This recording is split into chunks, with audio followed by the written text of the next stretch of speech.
Welcome to another edition of Trunk and Tales as we navigate what is happening in the world of politics. I'm Stacy Smith, and if you're watching or listening to this podcast, I ask that you hit the like or the subscribe button. Activating the National Guard, sending in the Marines because of the unrest in Los Angeles. We'll take a look at the political ramifications of that. Also, politics and governing. Has governing taken a backseat now to politics? We'll discuss that and more in this edition of Trunk and Tales.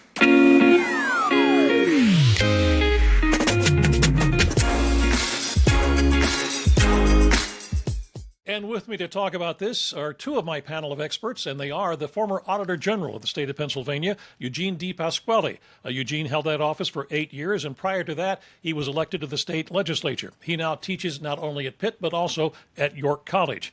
And joining us on the Republican side is Keith Schmidt. Keith was the state director for former Republican Senator Rex Santorum. Keith also consulted on Santorum's 2012 presidential bid, and he has his own consulting firm. Gentlemen, thanks so much for joining us. There's a lot happening in the news today, and let's go ahead and start with probably one of the bigger stories, and that is the political ramifications of what's happening in Los Angeles. As you know, the Trump administration deportation policy has triggered some unrest in the city of Los Angeles over raids to round up suspected illegal immigrants. The president activated the National Guard and also is sending in the Marines. Now, I don't want to debate whether he is right or wrong about this, but I would like to talk about the political ramifications for both parties. Let's start with the Democratic side. We'll get to the GOP side in just a moment. So on the Democratic side, as Amy Walter, the Cook Report, said on the PBS NewsHour just the other day, that this is a fight that Donald Trump wants. He knows, and the Democrats know that as well. They can see the poll numbers. They remember 2020 and 2024. And when it comes to issues like this, Donald Trump has the benefit of the doubt. She goes on to say that the big question going forward for the Democrats is how to talk about these issues. The Democrats have an issue which they used to have an advantage on during the first term of Trump. Now they are at a disadvantage. Do you agree with that, Eugene? So I think on the policy side, this is totally nuanced. But on the political side, look, Trump wanted this fight. I think there was a lot of bad press over his, the big, beautiful bill. I think some of the Medicaid cuts that we had talked about previously were becoming increasingly unpopular. I think the whole Musk-Trump fallout was making passing that bill problematic. So I think he was in a weakened political position.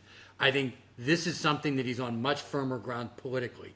Again, going into the whole nuance of the policy, we can do that. But I think he's on much firmer ground politically on this issue of immigration. And I think in particular, once some of the peaceful protests turned violent, I think that gave him an opportunity. I think this is another situation where the mayor of LA, Karen Bass, following the wildfire where she really did not handle that situation well, you think she would be on high alert to manage this even better. But I'm still amazed at how they were so unprepared to try to make sure that these were peaceful protests. Newsom, in an interesting way, I think, is taking advantage of this where he's becoming the voice of the opposition. That may be good for him personally, but I do think if you're looking at it from 40,000 feet, this is politically slight advantage Trump because he's looking strong and he's coming on the side of law and order. Keith, what are your thoughts? Well, I want to get to the Republican side in just a moment because I have some thoughts about that, but go ahead. I said it's hard to find winners here, or losers. I mean, it's the optics. They're bad on both sides. They're bad for America. He made some very good points to the general. I mean, I do think that the door's open, though. I mean, there's a difference between peaceful protests and looting and lighting cars on fire and whatnot. Especially, we all think of protests, in the days of the 50s and 60s when it was anti-war, body bags coming home. There was a sense of we were all in a cause there because we loved America. We were for our young men and women making ultimate sacrifice and whatnot. Now, this immigration stuff. I mean, when they get on the news and talk about he should be going after the worst of them, it's not going to sell to anybody. The law's the law. I mean, you can't have a situation in which now, whether true or not true, the Americans' perception now is cities are sanctuaries where the law doesn't matter. Like the law on immigration is protected, or there is actually elected officials that will stand in the way of us lawfully removing illegal immigrants from America. That's a great narrative for Trump. I mean, he loves that. I mean, I could see where he sees that as an explosive narrative for his cause. But it also, listen, you hope that maybe they're just laying down the gauntlet here in saying that this is the beginning of a process in which we're going after illegals north, south, east, and west, and there's going to be a zero tolerance to this type of activity that started in L.A. We're not going to have a summer of fires and protests. Right. I mean, this is how it's going to be met, and they're going to think twice about this type of escalation. So I don't know. I'm a little concerned, but I've always been concerned. I always said it's a tempest in a teapot when you have so many public elected officials saying that they're going to stand in the way of the lawful execution of the federal officials. Yeah, I think that's where I wanted to go with this, Eugene, is what some of the Democrats are doing right now, what they should be doing, or So, yeah, look, to me, on the policy side, it's complicated because when you're doing these type of roundups, and we already know this has happened, where they're grabbing people who aren't here illegally, or they're separating families, and that's a much more complicated human side of it, forgetting even the policy. To me, the Democratic Party should be standing up for freedom of speech, the Bill of Rights, and making sure everybody gets their due process. Making sure that everybody that is rounded up has access to a quality lawyer, to make sure that the administration is following all the rules, etc., and making sure that they're getting the right people. I think we are on firm ground to make sure people have a right to express their views, and we have the right to make sure that who they're trying to get, that they're getting the right people. And that if they're separating families, looking out for the children. I think as a Democratic Party, I think we're on firm ground there. And I think we're also right to call in sending in the Marines was a massive escalation that was, I think, intended to get a response. It does not excuse violent protesters. That has to be condemned. But to me, the Democratic Party should be standing up for freedom of speech, freedom of assembly, making sure that everybody has due process, and making sure that we're looking out that the legal rights are protected. And if someone needs to be deported because they're here illegally or they've violated some other law, then that needs to happen. But we need to make sure it's happening to the people it's intended to happen and that they're not sending the wrong people back. All right. Now, on the GOP side, obviously MAGA loves this, but is there a danger, Keith, that this could backfire? And I bring this up because of this. A federal grand jury has indicted a Democratic congresswoman from New Jersey for, quote, forcibly impeding federal law enforcement. She and a couple of other congressmen, I believe, tried to go to an ICE detention center and were blocked from getting in, and they got into a confrontation with the authorities on that one. This is from California Governor Gavin Newsom. The president's use of troops is a test, one that the President Trump may try to seek to replicate across other American cities as part of his mass deportation effort. Now, you may think he's just blowing a lot of hot air there, but just yesterday in a congressional hearing, Defense Secretary Pete Hegseth said, and I quote, "I think we're entering another phase, especially under President Trump, with his focus on the homeland, where the National Guard and reserves become a critical component of how we secure that homeland." Now, again, there's no doubt that the president has a majority of people, I think, behind him on this one. But if he continues to go this route, does he have the possibility of having this backfire on him and start to lose some support, especially among moderate Republicans and those who are independent? Keith, I gave you a long question. Sorry. Well, I think the answer is of course. I mean, if I knew the future, I wouldn't be on this program. I'd have a hut set up in Times Square, and making millions of dollars. I mean, but there's an absolute risk here. I said, but there's also, this president who is so hands-on and so reactive and so transactional, there's also a risk of doing nothing. I mean, I think he's already, there's two layers he's up against here, and I said it already, and I unfortunately I'm repeating myself. He's up against elected officials who are hell bent about not allowing his policies or the law to be carried out in urban America, and I think he's trying. I think this is a message. I saw a clip earlier this morning, a press conference with DeSantis and his folks comparing riots and setting cars on fire and looting to peaceful protests. He said there's always a place for peaceful protests, but this dog doesn't hunt in Florida. If anything like this comes to Florida, we'll clamp it down immediately. Your First Amendment right does not allow you to loot, to burn, to cause physical harm. And again, that's the narrative right now. The optics that we're seeing in L.A. is absolutely playing into the president's hand right now. Because if there's ugly riots and you have elected officials saying, I don't care about these people should be protected, the vast majority of Americans beyond MAGA are saying that's enough, let's stop this. Mm-hmm. So I'm hoping, and maybe it's a fantasy here, that there is a play here for the president to say, don't go this path in other cities in America. Right. You've now realized that I haven't waited for the third or fourth city for this to happen. The first time this happens, we're going to react accordingly. This is how we're going to react to this. I'm putting a line in the sand that I will not tolerate, and the American people will not tolerate this, the burning of our cities and putting people in harm's way when they're executing their jobs. So we'll see. But is there a risk? It's enormous risk. I mean, trust me. I'm just the average Joe American. This whole thing scares the hell out of me where we're headed. And I want to come into Keith for a second, not to counter, but to further that point. As an American, I'm disappointed with all of them. I'm going to be honest with you. I'm disappointed in all of them.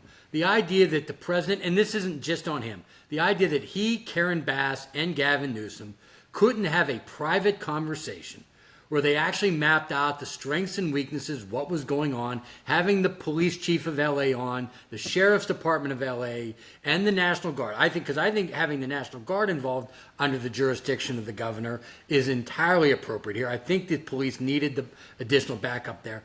But there was a day and time when you could have trusted that those 7 or 8 people would have had a private conversation and would have executed that plan to make sure that the peaceful protesters had that opportunity, anyone that committed violence was appropriately punished, and the federal officials, whether you agreed with them or disagreed with them, got to carry out their job, and if you disagree with it, you go get them in the next election.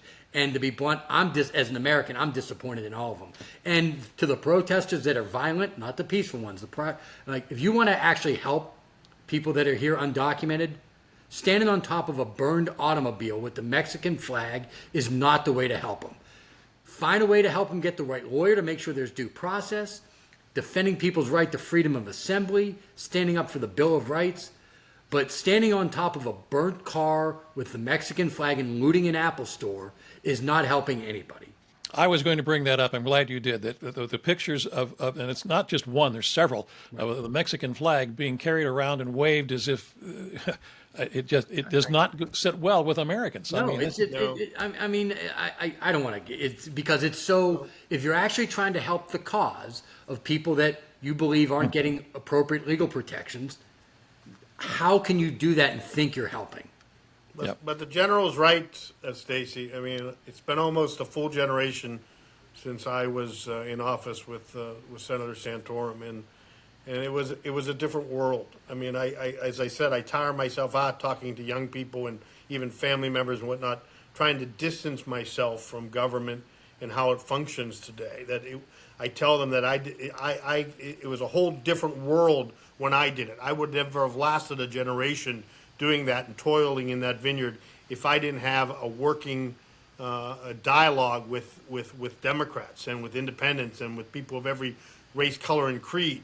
I mean, they were not my enemy. They were my combatant. They were my political challenger. I mean, I won and I lost, and I hope I won one more than I lost.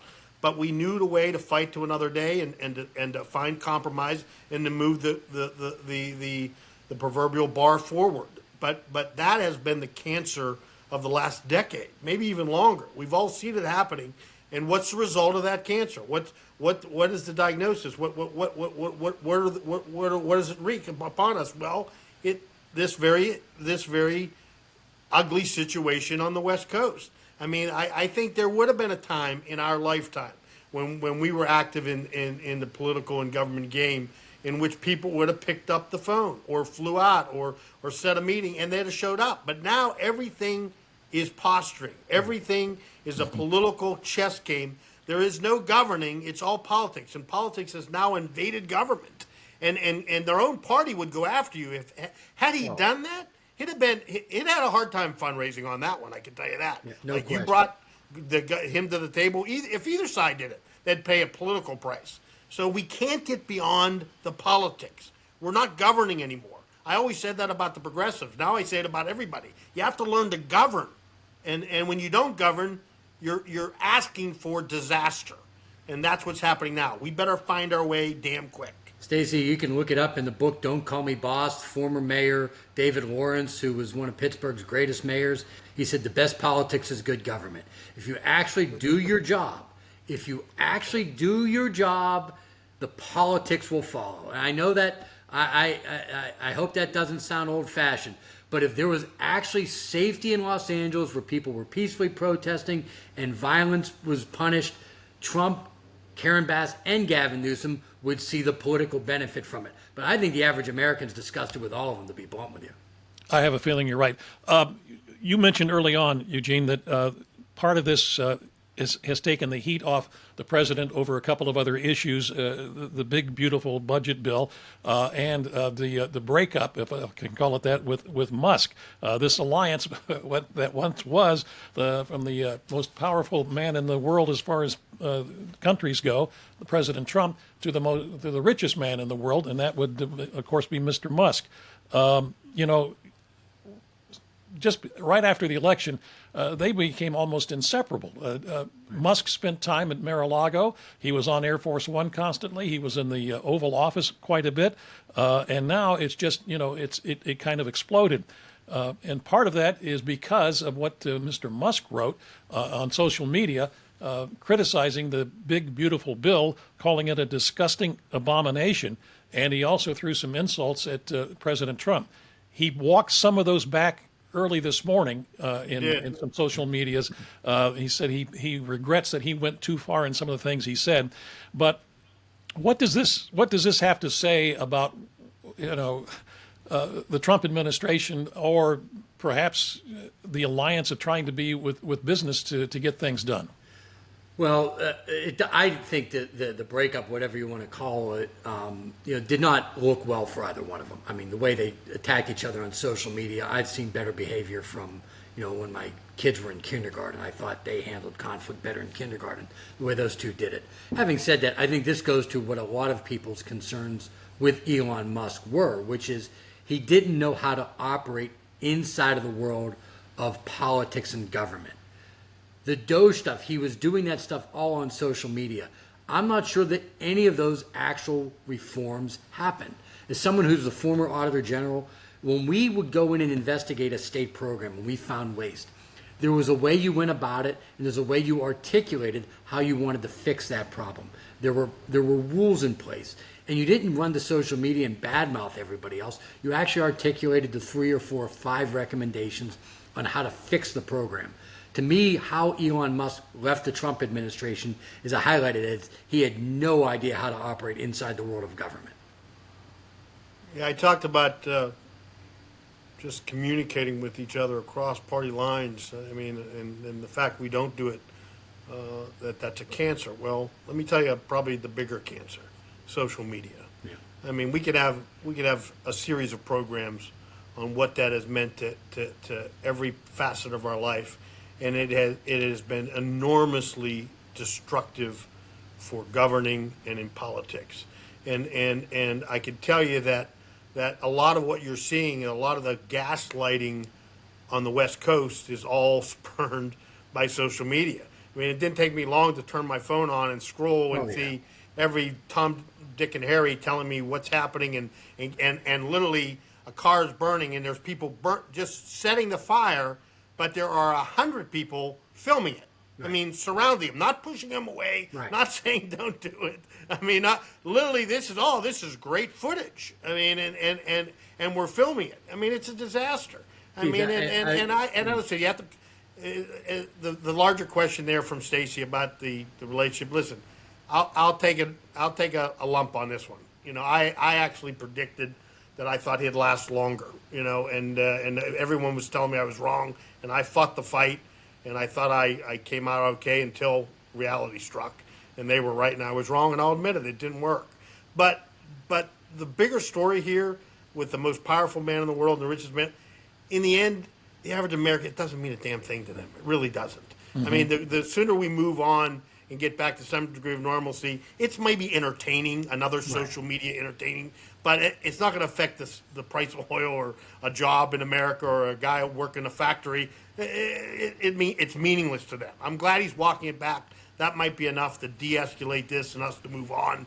But right now, the news cycle is filled with a lot more important thing than those two having their hissy fights. Right. I think there's something more deeper, I believe, in some of this as well. First, I will say this. I smelled this thing breaking up, I think it was sometime in April or early May, when there was a news conference going on inside the Oval Office, and Mr. Musk was standing next to the president, and he basically dominated that news conference. You could just see that the president was getting uneasy over the fact that somebody else was there taking the limelight and answering the questions, which normally he would have answered. Now to the deeper part of this, and this is from Gerard Baker, the editor-at-large from the Wall Street Journal. He said the Musk divorce is symbolic of the tension at the heart of the new Republican coalition.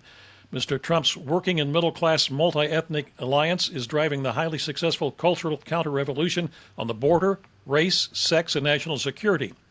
But those same voters are none too keen on Mr. Musk's free market approach to trade, migration, taxes, and spending.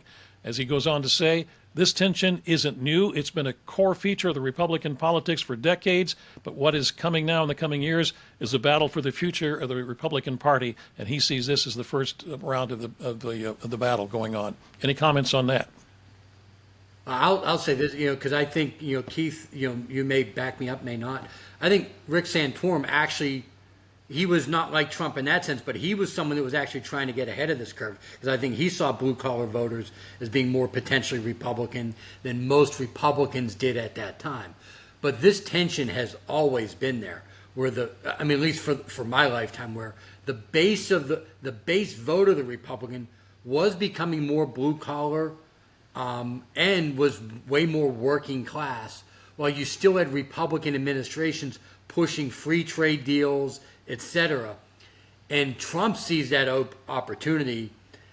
But when your coalition is as big as diverse, and let's be clear, I may not be thrilled about it, but Trump won on a broad coalition. It's not the same, but I point to as a similar.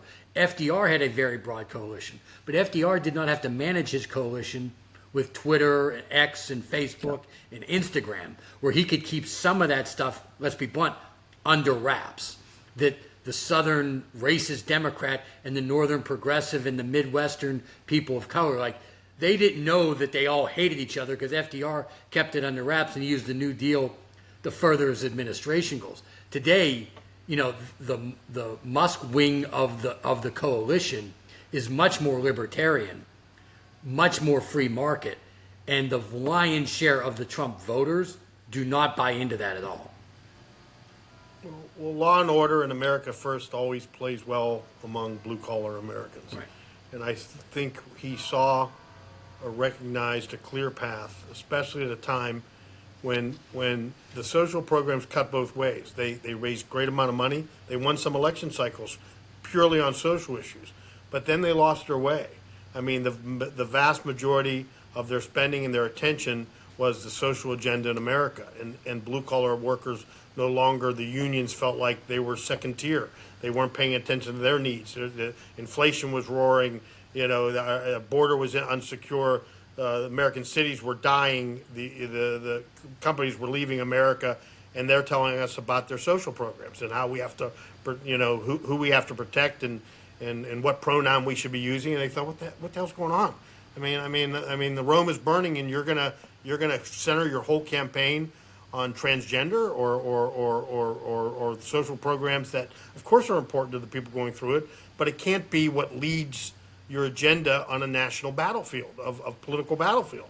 So we saw the opening there. As a gay American, I'm certainly concerned with certain social issues, and I'm keenly aware of what role the government shouldn't have. And these times are actually very uneasy for people like me. I mean, of what's going on, and are we losing our way, and is there going to be a blame game here? I worry about all that stuff. But I can tell you, I knew that 10 years ago that from the second term of Obama on, they were losing their way with blue collar workers. And quite frankly, the Republican that figured that out the quickest, hard to believe, was Donald Trump. I mean, I think he saw that opportunity. And he could have ran as, I think, a Democrat or Republican. I think they were trying to find his way. But I think he saw himself as, I can do this as a Republican. This is why. I can go after those issues that they've lost their way on. To follow up on Keith on that, I think if Hillary was not in that primary in 2016, Trump very easily could have run as a Democrat as well. He was just looking for the path where his path was to get a nomination, and the Republican Party seemed the most likely because Hillary had at that time the Democratic nomination for all intents and purposes locked up, even though Bernie gave her a run. Yeah. Let's move on here for a second from the Republican problems to the Democratic problems. What I'm calling the seeming abandonment of former President Joe Biden, given even now that his former press secretary is going to write a book apparently critical of him coming out in the fall. Also, 4 former top Biden aides have agreed to testify behind closed doors to a House committee that's investigating whether there was a cover-up over the former president's capabilities. And now also a fight taking place. Now, this I know is really inside politics, but a fight taking place within the Democratic National Committee over the vice chair who wants to basically primary all of those older party holders, those who are in elected office. Maybe it's the right thing to do at this point is to have this fight. Gene, what do you think? I will try not to be a crybaby about this. Look, the lies of that administration certainly had an impact on me politically last year, and I'll just leave it at that.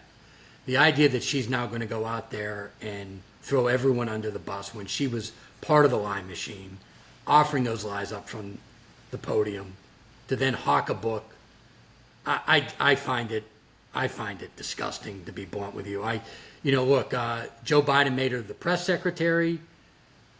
She took that job willingly. She didn't resign in protest during. She had to know. And the fact that she's going to make money off of it now, I find disgusting. I'm personally appalled with the behavior of so many people in that administration. I understand not every member of Congress or senator knew about it, but anyone in that inner bubble of the White House knew. We need to move on from the Biden administration as a Democrat and look to a new generation of leaders. I'll just leave it at that. What about this fight, though, that's taking place within the Democratic National Committee? The chairman right now has said, I took this job to fight Republicans, not fight Democrats. But that seems like Look, I don't have all the information on that. But look, if somebody wants to challenge a Democratic member of Congress, they should challenge them. I don't think the Democratic National Committee should be involved with that, though. To me, there's a different thing. Everybody has the right to run. If you think your member of Congress isn't doing a good job and you want to challenge them in a primary or general election, go run. I will defend that to the death, your right to run. I just don't think the Democratic National Committee leadership should be in there stoking that up. I do think that their focus should be on holding the Trump administration accountable and trying to rebuild the infrastructure of the party so that we can win the White House back in 2028. I don't think they should be the ones advocating for primary challenges. But if people want to run, they should run. And if Mr. Hogg, I think that's his last name, yes, wants to be a part of that, he's got a separate, he didn't have to run for vice chair of the party. He could actually have an organization that helps fund people that are challenging out-of-touch incumbents. I just don't think that should happen at the party leadership level. Keith, as a Republican, you sitting there licking your chops over this one? No, it's just, I'm, oddly enough, I want to move on myself. I do think, there was a fraud perpetrated. We got to get to the bottom of it. But I'm even uncomfortable in the way the very perpetrators are cashing in on it. At some point, we have a right to be angry. I actually feel, like I said, I've said this on the program many times. There's no high level, well, let's just say president. No president in my lifetime have I spent more time with than Joe Biden. I knew Joe Biden pretty well. I still know Joe. As a senator and as vice president, I've seen him in many. I've probably been in his company 60 times. So I like Joe. I didn't agree with him on a lot of things, but I like Joe. So I have a hard time on what's happening to Joe himself right now. Joe's out of office. If there was if we always use that line, I use a lot, perpetrating fraud. It wasn't him perpetrating fraud. He clearly had a challenged, he had a weakened cognitive state. And it's a shame how he was manipulated. So for him to be any part of our ire is inappropriate. That's right. Like, Keith, I allow want to say him this. to go down. That's right. Let His him inner find the team- sunset. That's right. His What's inner that? team abused him.